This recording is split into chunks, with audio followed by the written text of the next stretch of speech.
여러분, 우리가 인생을 살아가면서 보게 되는 터널과 동굴이라는 것이 있습니다. 여러분, 터널과 동굴에는 공통점과 차이점이 있습니다. 여러분, 터널과 동굴의 공통점은 무엇일까요?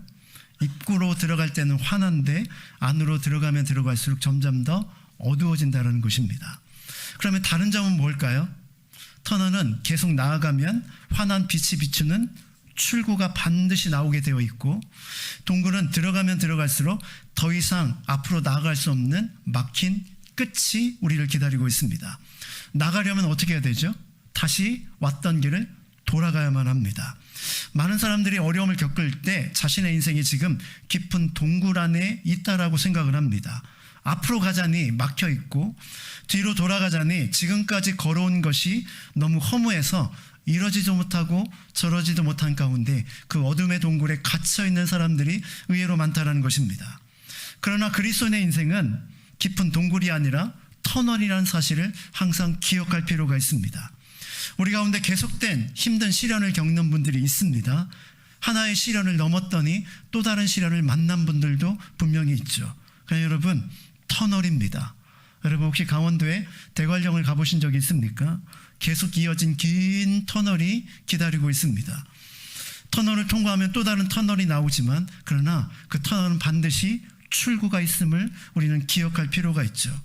아무리 어두워도 묵묵히 나아가면 환한 빛이 비추게 되어 있습니다. 더욱더 놀라운 사실은 이 터널이 힘들고 어려운 것처럼 보이지만 목적지를 향해 가는 가장 정확하고 빠른 길이 터널이기도 합니다. 우리 인생 가운데 주어진 인생의 모든 고난과 어려움이 우리 인생 가운데 이와 같다는 사실을 우리는 기억할 필요가 있다는 것입니다. 오늘도 인생의 터널을 통과하고 계신 분들이 있다면 오늘 이 말씀을 통해 위로와 소망을 얻을 수 있기를 주님의 이름으로 축원합니다. 오늘 우리는 믿음의 사람 계속해서 살펴보고 있는데요. 아벨, 에녹, 노아, 아브라함, 사라, 그리고 이삭, 야곱을 넘어 또 다른 믿음의 사람 요셉의 삶을 함께 좀 살펴보고자 합니다. 요셉은 야곱의 12명의 아들 중에 한 사람이었습니다. 아버지의 인생만큼 정말 드라마틱한 인생을 살았던 사람이 바로 요셉인 것을 보게 됩니다. 요셉이야말로 깊은 터널을 몇 개씩이나 통과했습니다. 거의 끝이라고 생각하는 그 순간에 바로 환한 출구를 만난 사람이 요셉이라는 사람의 인생이기도 했죠. 우리는 요셉의 삶을 통해서 동굴이 아닌 터널을 통과하는 자로서 우리는 어떠한 믿음을 가지고 살아가야 될지를 오늘 말씀을 통해서 함께 살펴보고자 합니다. 우리가 잘 아는 대로 요셉은 야곱의 12명의 아들 중에 11번째 아들이었습니다. 야곱이 너무나도 사랑했던 라헬이 낳은 첫 번째 아들이기도 했죠. 그래서 바로 12명의 자녀 중에 이 야곱은 유독 요셉을 사랑했습니다. 요셉에게만 장남에게 해당되는 채색 옷을 입힐 정도로 요셉을 사랑했죠. 여러분, 이런 야곱의 모습을 바라보면서 우리는 무엇을 깨닫게 됩니까? 야곱 자신이 아버지 이삭의 편협한 사랑으로 인하여 많은 상처를 받았던 사람이 아닙니까? 그런데 그 편협한 사랑의 희생자였던 자신이 이제는 자신의 자녀들에게 바로 가해자의 모습으로 지금 나타나고 있다는 것입니다. 요셉을 다른 아들보다 더 사랑함으로 다른 아들을 차별하는 역차별의 모습을 바로 그의 삶에 보여주고 있는 것이죠. 야곱이 알았는지 아니면 의식적으로 했는지 우리는 잘 알 수는 없지만 요셉의 형제들은 그 차별적인 사랑 앞에 분노했고 그것은 결국 형제 간의 싸움과 다툼의 이유가 되었습니다. 급기야 그를 바로 애굽에 팔아넘기는 끔찍한 결과를 낳기도 했죠. 사랑하는 자매 여러분, 우리가 요셉의 인생을 살펴보기 전에 이 야곱의 모습을 바라보면서 반드시 깨달아야 할 것이 있습니다. 내 인생 가운데 원치 않는 상처들이 내 안에 있을 수 있습니다. 그러나 그 상처들이 치료되지 않으면 누군가에 반드시 또 다른 상처를 남기게 되어 있습니다.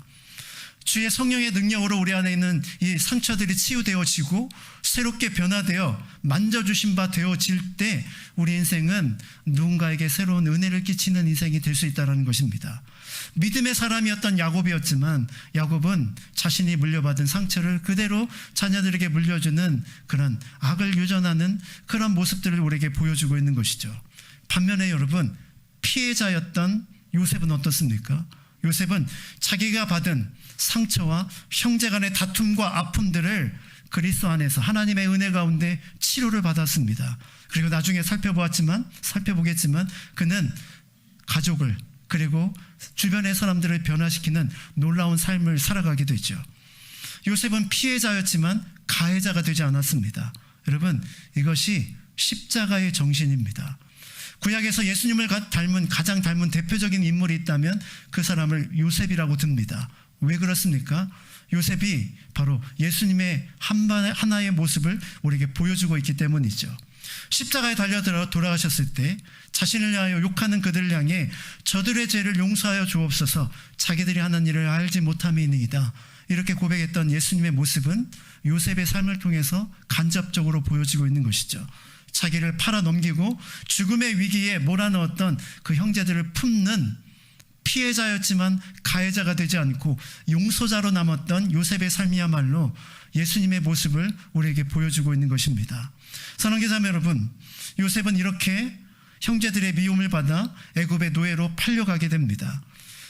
가족의 왕자처럼 자라던 그 요셉이 하루아침에 노예가 되었으니 얼마나 끔찍한 인생의 변화를 경험한 것입니까? 한마디로 순간 나락으로 떨어져 버린 것이죠.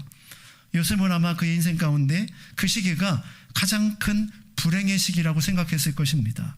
그러나 여러분, 그것은 요셉의 착각이었죠. 그것은 시작에 불과했습니다. 애굽으로 팔려가 노예가 된 것, 그것은 고난의 시작에 불과했죠. 천신만고 끝에 보디발의 신임을 얻어 바로 그 가족을 관장하는 그런 사람이 되었지만 보디발 아내의 모함을 받아 이제는 감옥에 억울하게 들어가게 됩니다. 무려 13년을 감옥에서 철저하게 썩어지죠. 여러분, 요셉의 인생의 전반기는 터널을 통과하니 또 다른 터널이 나오는 그런 고통의 연속이었음을 보게 됩니다. 여기서 여러분, 우리가 한 가지 또 짚고 넘어가야 될 것이 있습니다. 그의 아버지 야곱과 요셉이 고난이라는 공통점이 있습니다. 야곱도 많은 고난을 당했지 않습니까? 그리고 요셉도 고난을 당했습니다. 그런데 둘의 고난은 성격이 달랐습니다. 지난주에 살펴봤던 야곱이 받은 고난은 하나님의 뜻보다 너무 성급하여 앞서갔고 하나님의 때를 기다리지 못하고 자신의 시간에 그것을 앞당기려고 하다가 그는 고난을 당해야만 했습니다. 속이는 자보다 더 큰 속임을 당하는 끔찍한 훈련을 하나님께서 그에게 허락하신 것이 바로 야곱에게 주었던 고난의 의미라면, 요셉이 받은 고난은 성격이 달랐습니다. 요셉은 물론 완벽한 사람은 아니었습니다. 그에게도 죄와 연약함이 분명히 있겠죠. 그러나 애굽으로 팔려간 것, 그리고 감옥에 들어간 것은 그의 죄와는 크게 상관이 없었던 것이었습니다. 억울하게 바로 고난을 당한 것이죠. 쉽게 말해서 요셉의 고난은 의인의 고난이라고 볼 수 있습니다. 이해할 수 없는 고난, 어려운 고난이 그의 인생 가운데 찾아온 것이죠. 여러분, 기억하십시오. 고난이라고 해서 똑같은 고난이 아니라는 것입니다. 인생의 고난이 내게 찾아왔다면 우리는 이 둘을 잘 구별할 필요가 있습니다. 나의 죄의 연약함 때문에 온 고난인가, 아니면 믿음으로 살다가 얻게 되는 의인의 고난인가를 구별할 필요가 있다는 것입니다. 죄로 인한 징계와 연단이라면 우리는 겸손히 받아들여야만 합니다. 철저하게 회개함으로, 그리고 훈련의 과정을 통해서 내가 다듬어져야 되겠죠.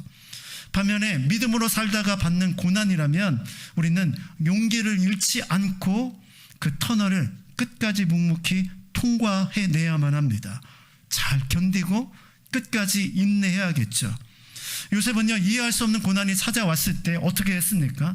고난을 이해하려고 노력하지 않았습니다. 고난을 묵묵히 이겨냈을 뿐이죠. 고난을 이해하려고 하는 사람들이 범하는 큰 실수는 왜라는 질문을 자꾸만 던지는 것입니다. 왜 내게 이런 고난을, 하나님은 왜 이런 고난을 내게 허락하셨을까? 왜 끊임없이 왜라는 질문을 우리 인생 가운데 던지지만 문제는 답이 쉽게 찾을 수가 없다라는 것입니다. 그것이 우리의 답답함이죠. 차라리 이유라도 알면 내가 그 고난을 견딜 수 있겠는데 이유를 모르니 너무나도 힘들고 어려운 것이 고난이 되는 것입니다. 여러분, 이런 깊은 고난의 연장 가운데 요셉은 왜라는 질문을 던지기보다 무엇을 이라는 질문을 던졌습니다. 이 고난을 무엇을 위해서 내게 허락하셨는가? 이 고난의 끝에 하나님께서 내게 무엇을 주시려고 하는가? 그의 믿음은 바로 이렇게 소망을 바라보고 하나님을 바라보는 영적인 시각을 우리에게 사실은 보여주고 있는 것이죠. 요셉은 자신의 찾아온 고난을 해석할 수가 없었습니다. 이유가 없었기 때문입니다. 그럼에도 불구하고 그가 가졌던 믿음은 그 고난을 이겨낼 수 있는 힘을 그에게 제공해 주었죠. 하나님 그에게 분명히 꿈을 주셨습니다. 비전을 주셨죠. 비전을 주신 분은 하나님이셨습니다. 자기가 생각해낸 것도 아니고 자기가 계획을 세운 것도 아니었습니다. 하나님이 일방적으로 주신 것이었죠.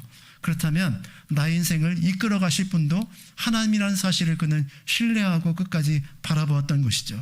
하나님이 꿈을 주셨다면 꿈을 반드시 이루실 것이고 지금의 내가 처한 이 고난도 그 꿈을 이루는 과정이라는 사실을 그는 기쁨으로 받아들인 것입니다.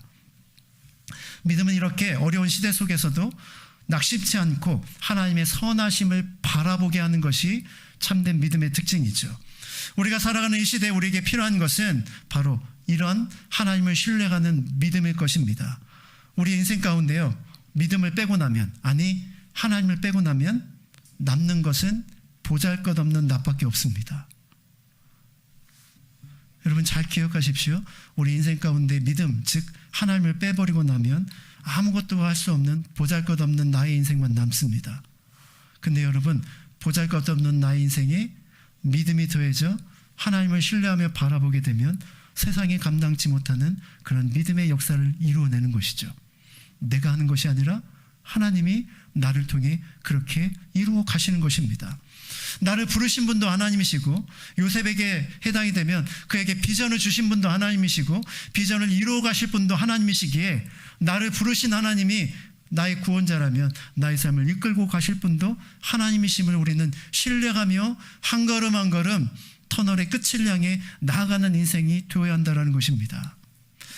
유명한 뉴스캐스터였던 브루클리라는 사람이 있습니다. 그 사람이 그의 책에서 자신의 삶을 돌아보며 이런 에세이를 쓴 적이 있습니다. 하나님은 가끔 우리 앞에 빵 대신 벽돌을 던져놓기도 하신다. 어떤 이는 이것을 원망하여 벽돌을 발로 걷어차다가 발가락이 부러지는 실수를 범하고 만다. 그러나 어떤 이는 그 벽돌을 주춧돌로 삼아 집을 짓기 시작한다. 그리고 그의 후의 결과는 분명히 다르다. 요셉은 자신에게 주어진 고난을 뭘로 여겼습니까? 걷어차 버려야 될 장애물로 여긴 것이 아니라 하나님 주신 건축자재, 즉 머릿돌이 될 벽돌로 여겼다는 것입니다. 믿음으로 그 시련을 이겨내가면서 하나님이 주시는 이 재료를 통해 자신을 만들어 가실 그 소망의 하나님을 믿음으로 바라보았다는 것입니다. 사랑하는 자매 여러분, 여러분 앞에 있는 고난은 여러분에게 어떤 의미를 지니고 있습니까? 걷어차야 될 장애물입니까? 아니면 내 인생을 만들어갈 주춧돌입니까? 요셉은 고난을 억울하게 생각하고 환경에 매여서 형제를 미워하고 나를 그렇게 만든 보디발의 아내를 평생 복수를 꿈꾸며 그렇게 만약 살았다면 그는 그렇게 고향을 그리워하다가 애굽에서 죽은 한 죄수로 그의 인생이 끝났을 것입니다. 그러나 그는 그에게 주신 하나님의 믿음이 있었기에 보디발의 아내 그리고 형제들에 대한 미움을 하나님의 소망으로 바꾸는 능력의 삶을 살아갈 수 있었던 것이죠. 고난을요, 믿음으로 소화해내면 성숙의 기회가 되어지고 그것이 사람을 살리는 도구가 될 수 있음을 우리는 잘 발견하게 되는 것입니다. 무엇보다도 요셉은 상처를 올리친 그의 가족을 변화시켰죠. 갈라지고 서로를 으르렁대는 그 가족을 변화시킨 것은 바로 고난을 겪고 난 성숙한 요셉의 용서였다는 사실을 우리는 발견하게 됩니다. 자신의 불행의 시작은 자신을 미워하는 형들 때문이었습니다. 그러나 요셉은 그 형들을 용서했죠. 그것까지도 하나님의 계획 속에 들어있음을 그는 받아들였기 때문입니다. 요셉의 믿음은 추상적인 믿음이 아니었습니다. 하나님이 살아계신다, 하나님이 나의 삶을 이끄신다, 이것으로 끝나는 믿음이 아니라 그 믿음을 가지고 삶에서 살아내는 믿음이었죠. 여러분 앞에 빵 대신 벽돌이 던져 있을지라도, 그러나 그것이 벽돌이 아니라 죽죽돌임을 기억하며 하나님을 바라보는 사람이 된다면 우리도 요셉의 인생을 살아갈 수 있게 될 것입니다. 저와 여러분이 오늘도 하나님이 주시는 이 고난이라는 재료를 통해서 성숙의 집을 지어가는 저와 여러분의 멋진 삶이 될 수 있기를 주님의 이름으로 축원합니다. 오늘 본문으로 다시 한번 좀 돌아보면요, 오늘 본문의 요셉에 대해서 22절에 이렇게 우리에게 소개해주고 있습니다. 22절 말씀 한번 같이 보겠습니다. 시작.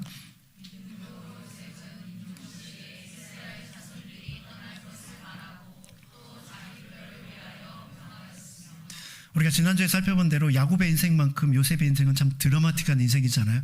얼마나 우리 믿음의 모델로 보여주고 할 얘기가 얼마나 많을까요? 근데 여러분, 지난주 야곱처럼 오늘 요셉도 그의 삶에 일어났던 모든 행적에 대해서 히브리서는 하나도 기억하지 않습니다. 단지 그의 인생의 마지막만 기록해 놓을 뿐이죠. 하나님께서 요셉을 통해서 주목하시는 것은 그가 얼마나 멋진 위대한 삶을 살았느냐가 아닙니다. 그가 구원의 스토리 속에서 어떤 역할을 했느냐가 히브리서가 주목하고 있는 가장 큰 주목점이라는 것입니다. 여러분, 어제 우리가 지난주에 살펴본 21절과 한번 연결해 보면요, 요셉의 인생 가운데 가장 중요한 것은 바로 축복과 연결되어 있습니다. 그리고 그 축복이 그의 인생의 마지막 인생을 살아가는 가장 중요한 메시지를 그 안에 담고 있는 것이죠. 자, 우리가 지난주에 살펴봤던 21절로 한번 다시 한번 돌아가 볼까요? 21절 시작.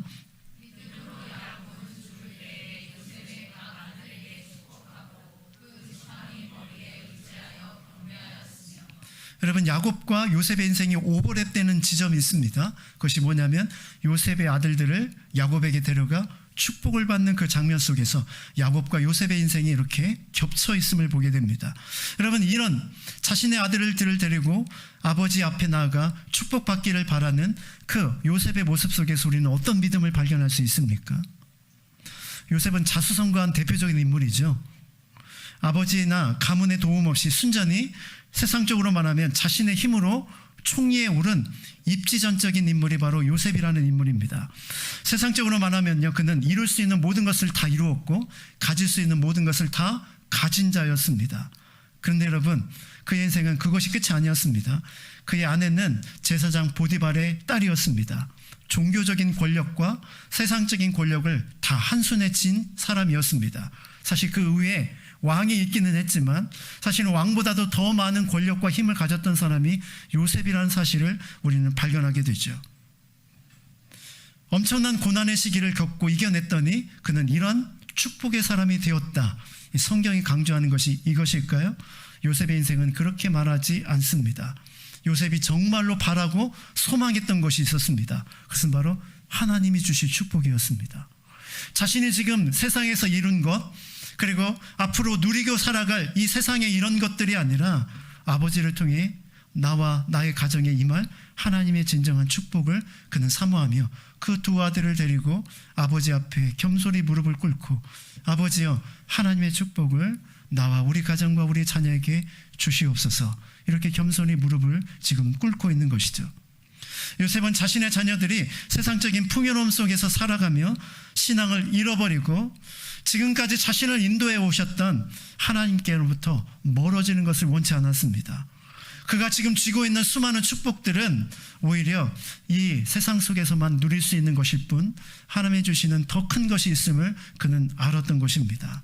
사랑하는 자매 여러분, 이것이 요셉이 보여주는 멋진 믿음의 모습이죠. 사랑하는 자매 여러분, 여러분의 자녀들이 어떤 복을 누리기를 원하십니까?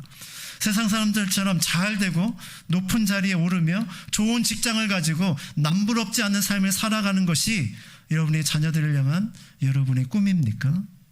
물론 우리 자녀들이 세상 속에서도 그렇게 될 수만 있다면 우리의 삶이 행복하겠죠. 그러나 여러분, 그것이 전부는 아닐 것입니다. 우리가 조금 깨어있는 우리가 믿음의 부모들이라면 늘 우리 마음 가운데 걱정과 염려들이 있습니다. 우리 자녀들이 내가 만난 하나님을 인격적으로 만나지 못하고, 그리고 우리 자녀들이 혹시 하나님을 떠나면 어떡할까? 하나님 주시는 이 영원한 생명의 은혜를 혹시 잃어버리면 어떡할까라는 그런 두려움들이 믿음의 부모에게는 다 있다는 것입니다. 만약 이런 것들이 없고 세상적인 가치관에서 우리 자녀들만을 바라보고 있다면 우리는 요셉을 통해서 다시 깨어날 필요가 있습니다. 매일 깨어날 때마다 공부해라, 배워서 남주냐 이런 말로 자녀들을 깨우는 것이 아니라 우리 자녀들이 지금 영적인 상태가 어떠한지, 그리고 영적으로 어떻게 성장해야 될지를 끊임없이 고민하며 엎드리는 요셉의 믿음이 우리에게 회복되어야 한다는 것입니다. 요셉은 지금 풍성함에 만족하지 않고 정말로 중요한 가치를 붙잡고 자녀들을 키워가고 있는 것이죠. 이런 요셉의 신앙은요, 22절에도 그대로 드러납니다. 22절 한번 볼까요? 다시 한번 22절 한번 띄워주시죠. 같이 한번 읽어보겠습니다. 시작.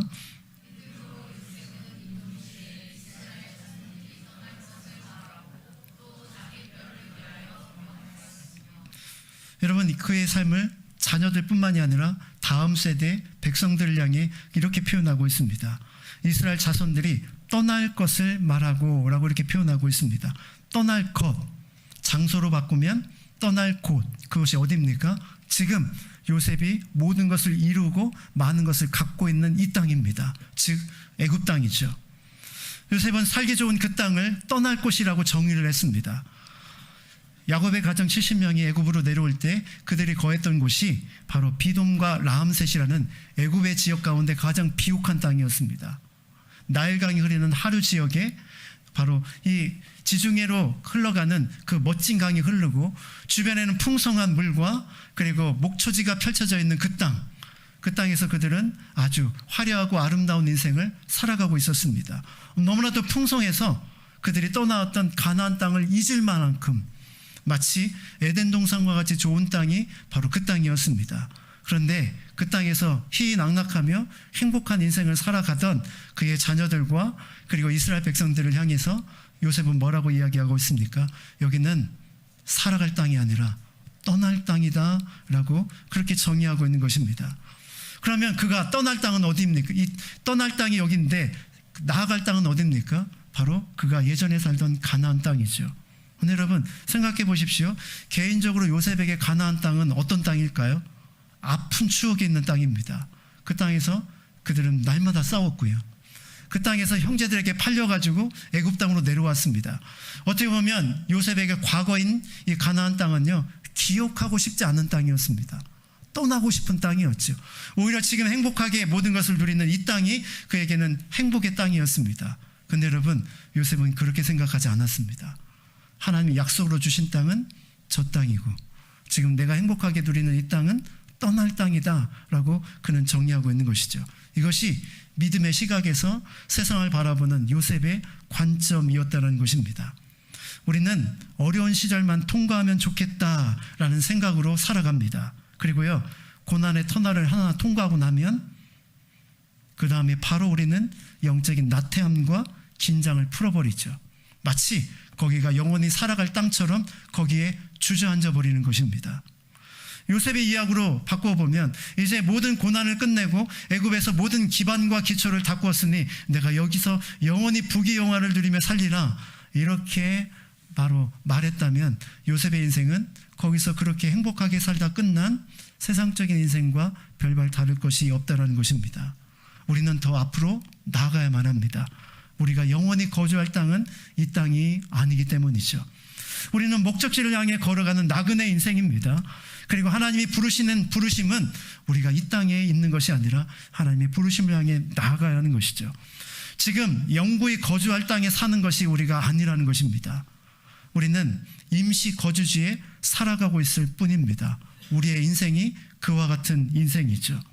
요셉은 우리에게 그것을 바라봅니다. 더 큰 미래를 바라보게 하고 더 큰 약속의 땅을 바라보게 하며 우리식으로 이야기하면 하나님께서 예비하신 새하늘과 새 땅을 바라보게 하며 그 땅을 향해 걸어갈 것을 이스라엘 백성들에게 도전해주고 있는 것이죠. 여러분 무엇에 울고 무엇에 웃고 계십니까? 세상에서 조그마한 것을 얻으면 그것이 나의 행복이고 세상에서 누리던 것을 조금 잃어버리면 마치 세상이 끝난 것처럼 절망하며 낙심하는 인생을 살아가고 있지 않습니까? 여러분, 영원한 것을 위해서 지금 살아가는 여러분의 삶에 정말로 울고 웃어야 될 것이 무엇일까요? 선지서를 여러분 읽어가시죠? 이사야서와 예레미야서를 읽으면서 여러분 매우 힘들 것입니다. 하나님의 심판에 대한 메시지가 계속 흘러가고 있기 때문이죠. 그러니까 여러분, 여기서 하나님의 마음을 여러분 읽으십니까? 정말 중요한 하나님의 축복들을 잃어버린 채 이 세상의 것만에 울고 웃는 그들을 향해서 하나님은 끊임없이 선지자를 통해서 돌아오라. 너희들이 영원한 진정한 축복은 내게 있다고 말씀하시면서 부르시는 하나님의 애탄 부르심의 음성을 여러분 들으십니까? 매일마다 반복되는 심판의 이야기가 나와 별로 상관이 없는 것 같아서 그냥 어떻게 하면 시간을 빨리 넘어서 이 장을 끝낼까 그렇게 생각하지 마시고 그 한 구절 속에 들어있는 우리를 향한 부르심과 하나님의 애탄 사랑을 우리가 느낄 때 그 말씀은 지금 나의 삶을 돌이키는 새로운 말씀으로 인생 가운데 찾아오게 될 것입니다.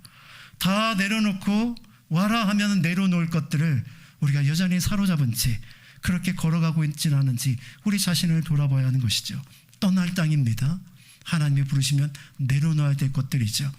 우리가 그런 의미에서 우리의 삶을 바로 이 요셉이 주는 메시지 앞에 우리가 겸손히 서야 하는 것이죠. 여러분 잘 아는 세계를 정복했던 알렉산더라는 그런 왕이 있지 않습니까? 그가 죽으면서 그런 유언을 남겼다고 하죠. 실제인지 아닌지는 잘 모르겠습니다. 자기를 묻을 때 두 손을 무덤 밖으로 이렇게 내보내고 자신의 빈손을 이렇게 사람들에게 보여주도록 자신의 무덤을 만들라라고 이야기를 했다는 것입니다. 그 이유는 세상을 정복한 나도 결국 빈손으로 가는 것이 인생임을 사람들에게 교훈하고자 그런 얘기를 했다는 것이죠. 여러분, 알렉산더는 하나님을 알지 못했지만 그래도 인생의 바로 그 끝을 본 사람이었습니다. 우리 인생도 마찬가지입니다. 다시 한번 말씀을 드립니다. 우리가 정말 울고 웃어야 될 것이 무엇일까요? 여러분 다시 한번 여러분의 삶을 다시 한번 재평가하고 새롭게 결단할 수 있기를 주님의 이름으로 축원합니다. 요셉은 애굽 땅을 떠날 땅이라고 정의했습니다. 이 땅에서 떠날 날이 반드시 올 것을 그렇게 바라보았죠. 우리가 세 번째로 요셉을 통해서 바라보게 되는 것은요, 지금 당장이 아닌 더 큰 미래의 약속을 바라보며 바로 그 하나님을 온전히 지금 붙잡고 있다는 사실입니다. 사실 하나님이 주시는 약속을 붙잡고 그는 22절에 그의 삶의 마지막을 이렇게 기록하고 있습니다. 이스라엘이 떠날 것을 말하고 또 자기 뼈를 위하여 명하였다라고 이렇게 기록하고 있습니다. 그가 명한 것이 무엇일까요? 그가 알았던 것은 또한 무엇일까요? 출애굽기 13장 18절부터 19절에 보면 출애굽 당시의 이스라엘 백성들의 모습을 성경은 이렇게 묘사하고 있습니다. 같이 한번 읽어보겠습니다. 시작.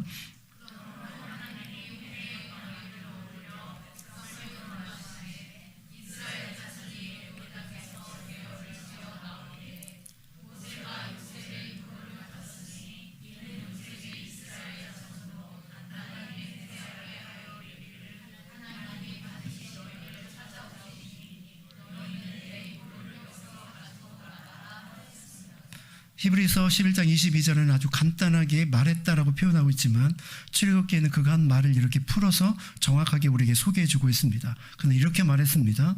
하나님이 반드시 너희를 찾아오시리니 너희는 내 유고를 여기서 가지고 나가라. 이 땅은 머물 땅이 아니라 떠날 땅이다. 반드시 하나님께서 우리 인생에 찾아오셔서 너희들을 출애굽하여 가나안 땅으로 다시 올라오게 할 것이다. 여러분 이것이 요셉이 남긴 마지막 유언의 메시지였습니다. 여러분 이것이 어떻게 응답이 됐나요? 무려 거의 400년이 흐른 후에 응답이 됐습니다. 요셉은 이런 말을 남기고 죽었습니다. 그 결과를 보지 못했죠. 그러나 하나님이 주시는 약속을 쫓아서 그것을 믿었고 그것을 사람들에게 선포했다는 것입니다. 이것이 바로 요셉이 가졌던 바로 약속을 신뢰하는 믿음이었죠.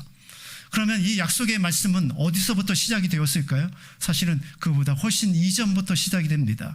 창세기 15장 13절부터 14절에 보면 바로 아브라함에게 주신 약속이 이렇게 기록되어 있습니다. 같이 한번 읽어보겠습니다. 시작.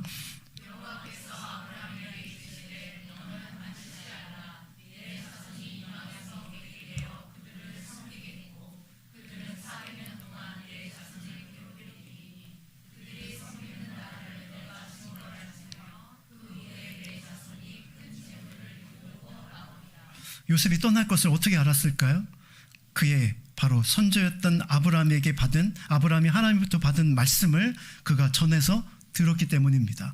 여러분 놀랍지 않습니까? 400년이 아니라 더 훨씬 전부터 하나님께서는 이스라엘 백성들을 애굽으로 내려가게 하실 것과 그곳에서 400년이 머무를 것과 그리고 그 끝에는 그들을 향한 심한 고난이 있을 것과 그리고 그들을 결국 하나님께서 이끌어내실 것에 대해서도 이미 약속하셨다는 것입니다. 근데 여러분 이 약속을 주실 때는요 아직 이삭이 태어나기도 전이었습니다. 여러분 이 말씀을 받을 때 아브라함이 이런 일이 벌어질지를 상상했을까요? 아니 요셉이 이런 말을 할 때 400년 후에 실제로 이 일이 이루어질지를 예상을 했을까요? 상상조차도 할 수 없는 일이었습니다. 사실 이게 실감이 나지 않는 이유는 우리는 이미 그 뒤의 스토리를 다 알고 있기 때문이에요.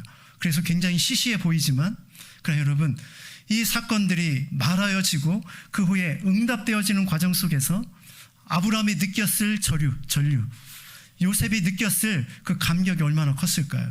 근데 여러분 이것을 오늘의 우리의 시대로 바꿔봅시다. 우리도 똑같지 않습니까? 하나님이 주신 약속들을 우리는 기대하며 걸어가고 있는 자들입니다. 언제 응답될지 언제 이루어질지 우리는 알지 못합니다. 요셉도 그랬고 아브라함도 그랬다는 것입니다. 그래도 우리는 그 약속을 믿고 다시 오실 주님을 기대하며 거룩한 신부로 준비된 삶을 우리가 살아가는 자이죠. 믿지 않는 자들이 볼 때 우리의 삶은 굉장히 어리석어 보일 것입니다. 언제 응답되냐 이렇게 말할 것이죠. 그러니까 여러분 하나님은 반드시 응답하십니다. 우리의 삶에 우리의 인생 가운데 보지 못할 수도 있습니다. 그러나 그렇다고 끝이 결코 아니라는 것입니다. 하나님은 반드시 그가 행하신 말씀하신 모든 것들은 이루시는 분이 우리의 하나님이시기 때문이죠. 여기서 저는 멋진 믿음의 큰 그림을 보게 됩니다. 성경에 지난주에 제가 말씀을 드렸죠. 성경에 하나님께서 자신을 표현하실 때 나는 아브라함의 하나님, 이삭의 하나님, 야곱의 하나님이다. 오늘 말씀으로 바꿔보면 요셉의 하나님이다 라고 표현하셨습니다. 여러분 이 표현을 어떻게 여러분 해석하십니까?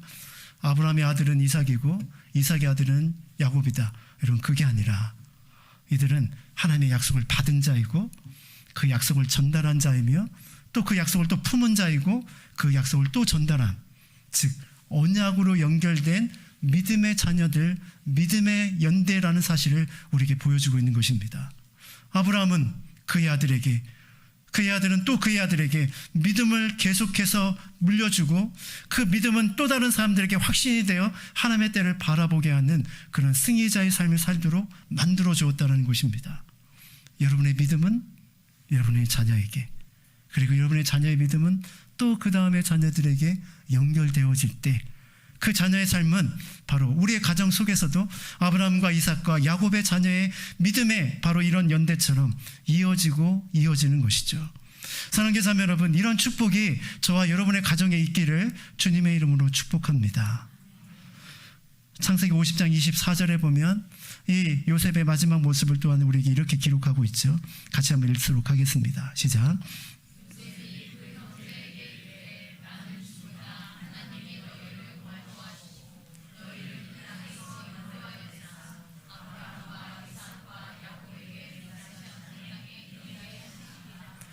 요셉이 남긴 마지막 말 그것이 무엇이었습니까? 하나님이 반드시 오실 것이다. 그리고 약속하신 땅으로 이끌 것이다. 그리고 그래서 나의 유고를 그 땅에 묻어달라라고 이렇게 고백하고 있습니다. 여러분 요셉은 살아있을 때 하나님의 약속을 증거했던 자였습니다.